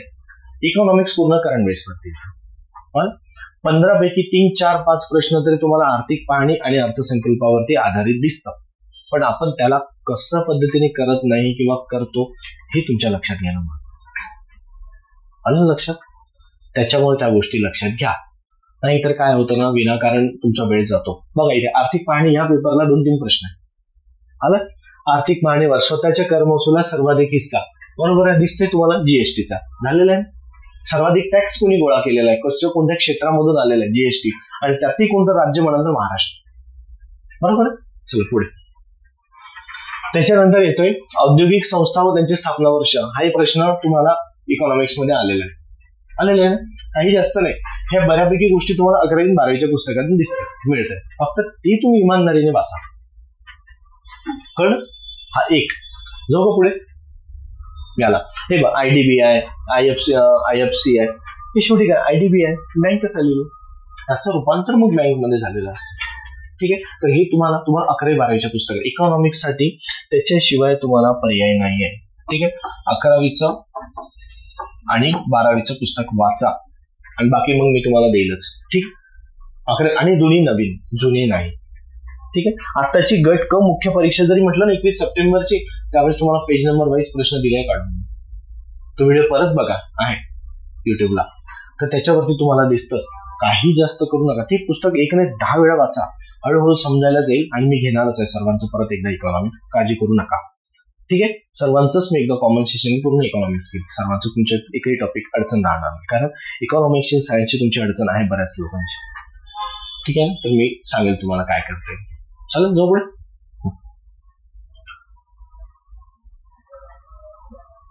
त्यानंतर बघा, आता हा अहवाल जर आपण म्हटलं तर यांनी हा अहवालाचा विचार करा की 24वा प्रश्न म्हटलं तर भारत रोजगार अहवाल हा जे यांनी दिलेला आहे, याच्यामध्ये जर आयोगाने उत्तर म्हटलं तर तुम्हाला तिसरं दिलंय बी आणि सी.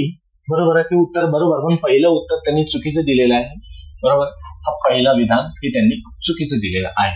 पण हे आणि हे म्हणजे इथेच बघा, आंतरराष्ट्रीय कामगार संघटना ILO आणि एक मानव विकास संस्था, म्हणजेच काय म्हणतो आपण त्याला, मानव विकास संस्था काय करतं, HDI. आलं लक्षात. बरोबर, HDI मानव विकास निर्देशांक जाहीर करतात. बरोबर, आणि त्यासोबतच ही संस्था कोणाच्या अंतर्मध्ये काम करतं, ILO, युनायटेड नेशन. आठवत आहे तुम्हाला, त्या दिवशी घेतलेला होता मुद्दा. ILOच्या म्हणजेच युनायटेड नेशनच्या ज्या 13-14 संस्था आहेत त्यापैकी ती एक आहे. मग हे सर्व मिळून ते काय करतात, भारतामध्ये एक भारत रोजगार अहवाल काढलेला आहे की कशा पद्धतीने तो भारत पुढे जात आहे आणि कशा पद्धतीने मागे राहत आहे, कोणत्या क्षेत्रामध्ये मागे राहत आहे, कोणत्या क्षेत्रामध्ये नाही. आलं लक्षात. तर हाच अहवाल असतो. म्हणून अहवाल मी देईल, टेलिग्रामला टाकून देईल पूर्ण व्यवस्थित, तुम्ही व्यवस्थित त्याला करून टाका. प्रत्येक मुद्दा मी देईल, त्याची आकडेवारी, टक्केवारी किती आलेलं आहे, किती रोजगारी, किती बेरोजगारी काय आहे, हे सर्व देऊन देईल तुम्हाला. आलं लक्षात? ते कुठं अपडेट करून घ्या. पुढे जाऊ का? अहवालावरती प्रश्न राहतो रे, कुठला नाही कुठला. तर इकडे बघा, त्यांनी परत आर्थिक पाहणी अहवालामध्ये आलाय प्रश्न. म्हणून आणि हे आर्थिक पाहणी कुठेच मिळत नाही, तर महाराष्ट्र गव्हर्नमेंटच्या साईडवरती मी पीडीएफ टाकलेली आहे टेलिग्रामला. म्हटलं परत मी रिसेंड करेल, तर त्याला व्यवस्थित सध्या प्रिंट नका काढू. आता तुम्हाला फरवरीमध्ये जाहीर होईलच तो. आता मागील वर्षाचा आर्थिक पाहणी अहवाल हा मागील वर्षाचा असतो आणि अर्थसंकल्प हा पुढील वर्षाचा असतो. फक्त एवढं लक्षात ठेवा. मग आपल्याला दोन्ही करणं गरजेचं आहे. मग आर्थिक पाहणी अहवाल एकदा वाचायचं सोडून द्यायचा नाही. प्रत्येक टॉपिकला कनेक्ट करा, प्रत्येक सब्जेक्ट मध्ये कनेक्ट करा. अरे लक्षात, तिथे तुम्हाला कामात पडतो टक्केवारी कितीने वाढली, कोणतं वाढलं, काय वाढलं.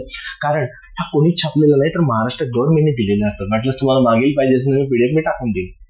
आणि मोफत मिळतं. ज्या गोष्टी फ्री मिळतात ना त्याची किंमत नाही राहत.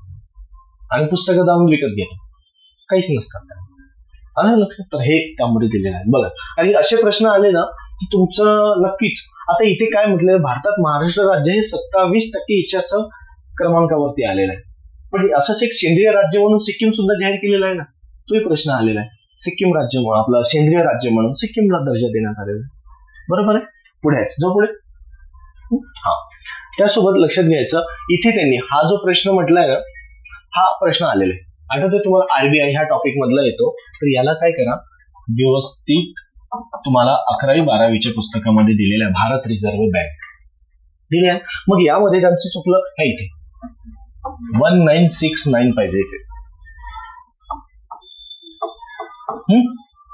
1969 1959 च्या ऐवजी 1969. कारण इथे त्यांनी 14 बँकांचं राष्ट्रीयकरण केलं. आणि हे कोणी घडवून आणलेलं असेल तर पंतप्रधान इंदिरा गांधी यांनी. बरोबर आहे? हे त्यांनी त्यावेळेस घडवून आणलेलं होतं. ते टॉपिक वाचा, मुद्दा तुमचा आहे तिथे आलेला. काही जास्त पडू नका इकडे तिकडे भटकत. आलं जाऊ पुढे. कारण आरबीआयवरती मागे म्हणून प्रश्न आहे बरं. हे प्रश्न रिपीट आहे. रिपीट म्हणजे एक्झॅक्ट जसे तसे मिळणार नाही तुम्हाला, पण तोडून मोडून आलेले. पुढे ठीक आहे. सीएसओ हे तुम्हाला राष्ट्रीय उत्पन्न टॉपिक मध्ये एकदा तुम्ही 11वीच्या पुस्तकात वाचा, मिळेल. तुम्ही एकदा वाचता सोडून देता. अरे समजेपर्यंत वाचा ना ते टॉपिक. 2दा 3दा 4दा. एखाद्याला एकदा वाचावं लागेल, एखाद्याला 4दा वाचावं लागेल. पण याचा अर्थ तुम्ही मंद आहे मोठा आहे असं नाहीये ना. प्रत्येकाचा एक आयक्यू लेवल असतो, प्रत्येकाचं समजण्याची पातळी असतं. बरोबर? त्याच्यामुळे फक्त वाचा, समजेपर्यंत वाचा. तरच त्यामधलं 11वीचं आणि 12वीचं पूर्ण पुस्तक वाचा. सार्वजनिक वित्तावरती पुढे प्रश्न आहे, महसुली जमा म्हणून. बघा आता दिसेल तुम्हाला. ठीक आहे. हे गुंतवणूकदार, उद्योजकांचा व्यवसाय, परत हे स्ट्रीम चांगले. इकॉनॉमीचे प्रश्न तर सोपे असतात, फक्त आपल्याला समजत नाही, हाच एक पार्ट येतो. समजलं की सोपं राहतात. बरोबर आहे? एफडीए फॉरेन डायरेक्ट इन्व्हेस्टमेंट मध्ये येतो. बरोबर? आणि ह्या कुठे असेल तर उद्योग क्षेत्रामध्ये येऊन थांबते. तुम्हाला इन्व्हेस्टमेंट, गुंतवणूक आले ना, तिथे येऊन थांबलेले असतात. हा तेवढा एक टॉपिक करा. म्हणजे इथे तुम्हाला किती टॉपिक दिसत आहे इकॉनॉमिक्सचे. एक तो आर्थिक पाहणी अहवाल, एक अर्थसंकल्प, त्यानंतर सार्वजनिक वित्त, बरोबर आहे, त्यानंतर आरबीआय, राष्ट्रीय उत्पन्न. बरोबर? सिलेबस मध्ये आहे हे टॉपिक. तुम्ही बघा 11 टॉपिक आहे सिलेबस मध्ये. नंतर लेखा व लेखा परीक्षण पण आहे. जसं आयोगाने लाईन दिली त्याच्या खालच्या लाईन मध्ये एकच वाक्य दिलंय, लेखा व लेखा परीक्षण, अर्थसंकल्प. बघा तिथे दिलेलं. आणि ते शासन काम करतं आणि त्याच्यावरती कॅग काम करतं. कॅग, बरोबर? कॅगचा रिपोर्ट येतो ना, तर ते काम करतं तुम्हाला. आलंय ना? असे टॉपिक एक एक तुम्ही हे करायचं. ठीक आहे. पुढे बघा.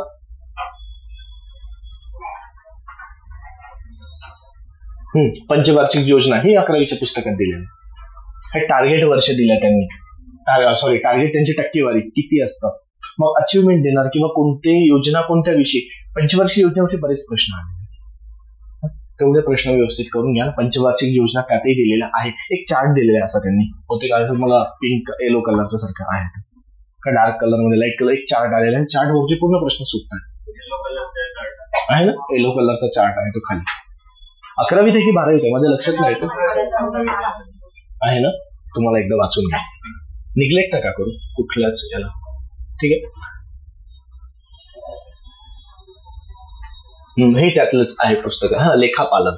बघा तुम्हाला आता शब्द काढलाय मी, तो सिलेबस मध्येच बघा, लेखापालन, लेखा, बरोबर. त्या ठिकाणी तुम्हाला लेखा व लेखा परीक्षण, लेखापालन तो शब्द सिलेबस मध्ये आहे आणि तो शब्द दिलाय, त्याच्यावरती तो प्रश्न आलेला.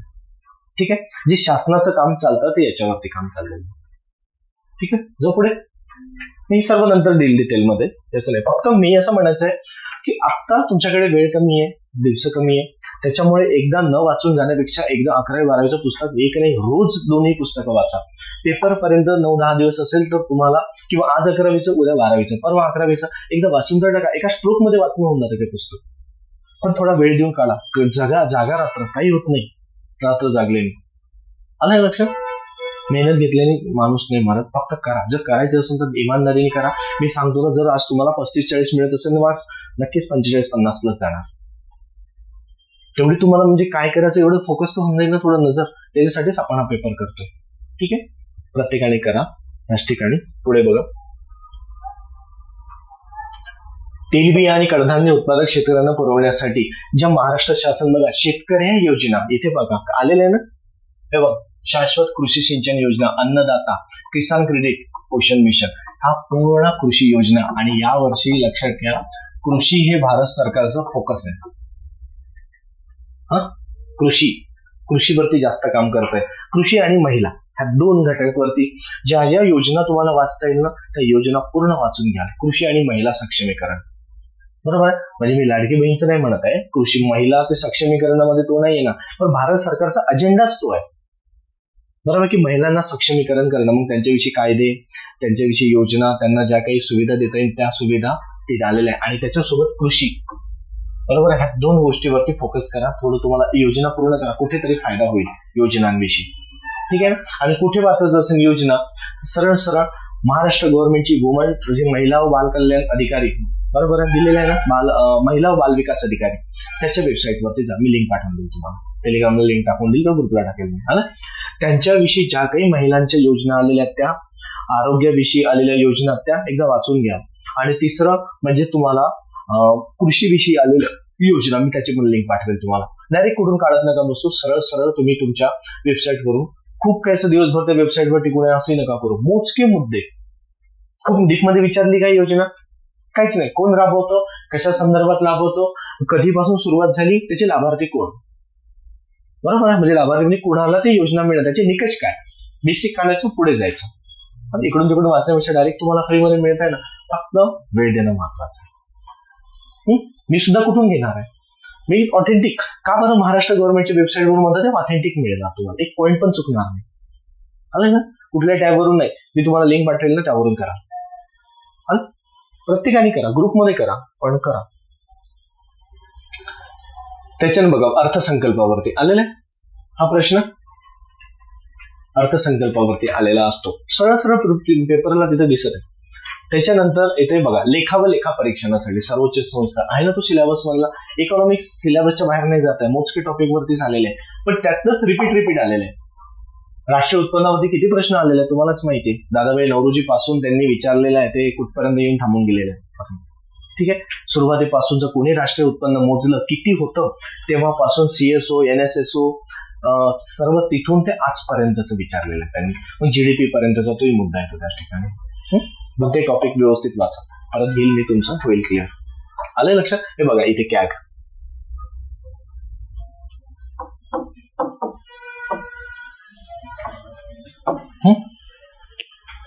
त्याच्याविषयी काम करतात ते. महाराष्ट्र सरकारचा लेखाजोखा ठेवणे हा त्यांचं काम आहे. सरळ सरळ महाराष्ट्र सरकारचं अकाउंट सेक्शन सांभाळणे, बरोबर. लेखाजोखा म्हणजे लेखा म्हणजे अकाउंट सेक्शन. पुढे जो मृत्यूदर कमी होण्याची कारणे, सर्वात महत्वाची, जर इथे जरी समजा त्यांनी 4 कारणं दिलेलं आहे, पण सर्वात महत्व जर समजा 2 गोष्टी वरती करतं महाराष्ट्र सरकार, किंवा मुख्य कारणे त्याच्यावरती लिहून ठेवा. एक आरोग्य आणि शिक्षण, दोनच आहे. इथे त्यांनी शिक्षणाविषयी पण दिलंय, शिक्षणाचा प्रसार होणे, बरोबर आहे. आरोग्य आणि महामारी नियंत्रण, म्हणजे हे 2 कारण कसे झाले तुम्हाला, आरोग्याचे आले, बरोबर आहे. आणि हे कारण आलेलं आहे शिक्षणाचं. म्हणजे सर्वात महत्वाचे मुख्य 2 कारणे, किंवा याच्यावरती जर प्रश्न फिरला की महाराष्ट्र किंवा भारत सरकार मृत्यूदर कमी करण्यासाठी खालीलपैकी कोणत्या मुख्य कारणे किंवा कोणत्या 2 गोष्टीवरती नजर ठेवतात किंवा लक्ष करतात, टार्गेट करतात, तर ते आरोग्य आणि शिक्षण. इथे त्यांनी महामारी वगैरे वापरलेला आहे. एकत्र कुटुंब पद्धतीचा तर काहीच संबंध नाही. फक्त इथे तर 4 वाढवले, पण हे लक्षात घ्या, आरोग्य आणि शिक्षण हे दोनच मुख्य आहे.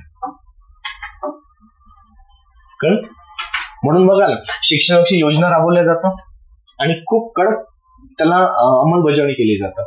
आणि एक आरोग्याविषयी तुम्हाला गावोगावी एखाद्या मंदिराच्या संस्थांमध्ये जरी गेले, तिथे आजूबाजूला कधीतरी अँब्युलन्स किंवा अशी काही लागलेली असतात. एखाद्या महाराष्ट्र गव्हर्नमेंटचा किंवा एखादी सरकारी दवाखान्याचा त्यांचा एखादी हे असतो ना प्रोग्राम, तिथे सुद्धा तुम्हाला ब्लड डोनेशन विचारलं जातं. बरोबर, एखादी संस्था गर्दीचं ठिकाण राहतं ना, ते ब्लड डोनेशन विचारतात. किंवा जर समजा पोलिओचा जर समजा तो वेळ असेल लहान मुलांना, ते तिथे सुद्धा तुम्हाला चालू बसमध्ये सुद्धा तुम्हाला पोलिओसाठी विचारलं जातं. लहान मुलांना पोलिओ दिलाय का म्हणून विचारतो ना बस स्टॉपवर वगैरे.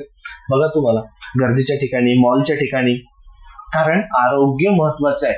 जरी 2 थेंब जरी एखाद्या मुलाला जर द्यायचं राहिलं, विसरलं असं, अशिक्षित असतात आई वडील, पण त्याचे 2 थेंब महत्वाचे नाहीये, त्याचं पूर्ण आयुष्य महत्वाचं असतं.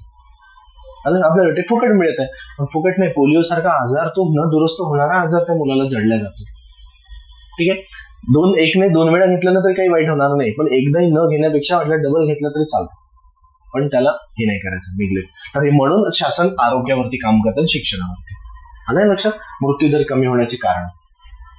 शिक्षण असेल तर तुम्हाला माहिती आहे, आजारी झाला तुम्ही डॉक्टरकडेच जायचं, एखाद्या बंधुभावाकडे नाही जाऊ शकणार. जाणार का? नाही. मग त्याच्यामुळे आणि आरोग्य हे तुम्हाला माहित राहणार की जपणं कसं. आधी एखाद्या गोष्टीला त्याला जे मिळेल ते खायचं, जे करेल ते, असं नाही. तुम्हाला माहिती आहे चांगलं काय वाईट. म्हणून ह्या 2 गोष्टी मुख्य लक्षात ठेवा. आणि लोकसंख्या वाढी किंवा लोकसंख्या कमी करण्यासाठी तुम्हाला आलेले ते कारण आहे. बरोबर, जो पुढे